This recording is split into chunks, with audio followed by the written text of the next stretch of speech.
బంగారము ఎట్లు మందగిలినది, మేలిమి బంగారము ఎట్లు మార్చబడినది. ప్రతి వీధి మొగను ప్రతిష్టమైన రాళ్ళు పారవేయబడి ఉన్నవి. మేలిమి బంగారముతో పోల్చదగిన సియోను ప్రియకుమారులు ఎట్లు కుమ్మరి చేసిన మంటికుండలుగా ఎంచబడుచున్నారు. నక్కలైనను చన్నిచ్చి తమ పిల్లలకు పాలిచ్చును. నా జనుల కుమారి ఎడారిలోని ఉష్ణప్రక్షిల వలె క్రూరురాలాయను. దప్పిచేత చంటిపిల్ల నాలుక వాని అంగిటికి అంటుకొనును. పసిపిల్లలు అన్నమడుగుదురు, ఎవడునూ వారికి పెట్టడు. సుకుమార భోజనము చేయువారు దిక్కులేక వీధులలో పడియున్నారు. రక్తవర్ణ వస్త్రములు తొడిగి పెంచబడిన వారు పెంట కుప్పలను కౌగిలించుకొనెదరు.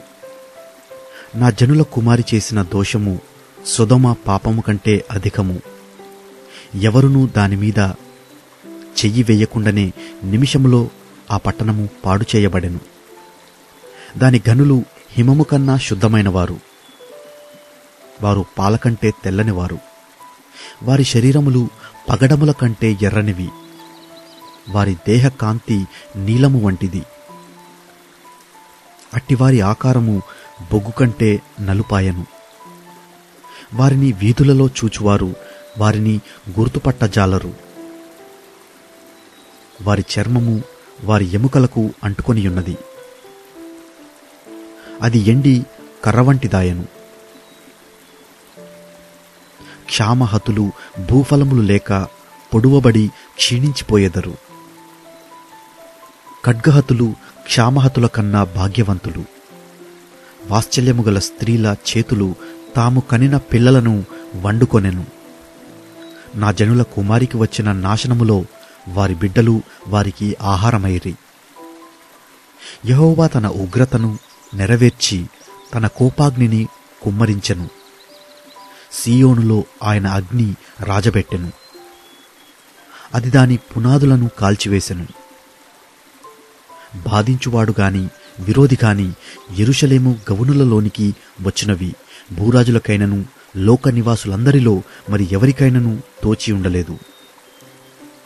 దానిలో నీతిమంతుల రక్తమును ఓడ్చిన దాని ప్రవక్తల పాపములను బట్టియు దాని యాజకుల దోషమును బట్టియు జనులు వీధులలో అందుల వలె తిరుగులాడెదరు.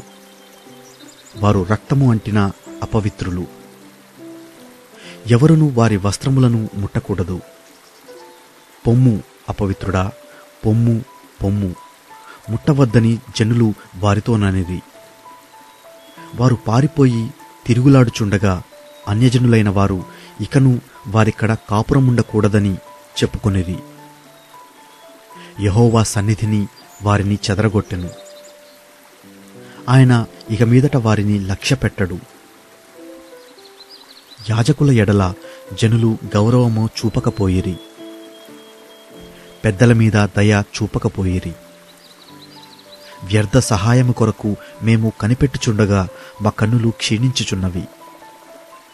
మేము కనిపెట్టుచు రక్షింపలేని జనము కొరకు ఎదురుచూచుచుంటిమి.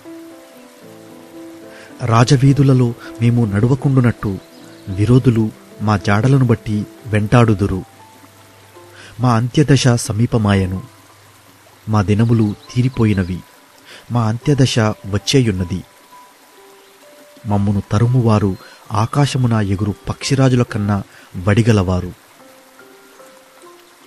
పర్వతముల మీద వారు మమ్మును తరుముదురు. అరణ్యమందు మా కొరకు పొంచియుందురు. మాకు నాసికారంధ్రముల ఊపిరి వంటివాడు యెహోవా చేత అభిషేకము నొందినవాడు. వారు త్రవ్విన గుంటలలో పట్టబడెను. అతని నీడ క్రిందను అన్యజనుల మధ్యను బ్రతికెదమని మేమనుకొన్నవాడు పట్టబడెను. ఊజు దేశములో నివసించు ఏదోము కుమారి, సంతోషించుము, ఉత్సహించుము. ఈ గిన్నెలోనిది త్రాగుట నీ పాలవును. నీవు దానిలోనిది త్రాగి మత్తిల్లి నిన్ను దిగంబరినిగా చేసుకొందువు. సియోను కుమారి, నీ దోష శిక్ష సమాప్తమాయెను. ఇక మీదట ఆయన మరెన్నడును నిన్ను చెరలోనికి కొనిపోడు. ఏదోము కుమారి, నీ దోషమునకు ఆయన శిక్ష విధించును, నీ పాపములను ఆయన వెల్లడిపరచును.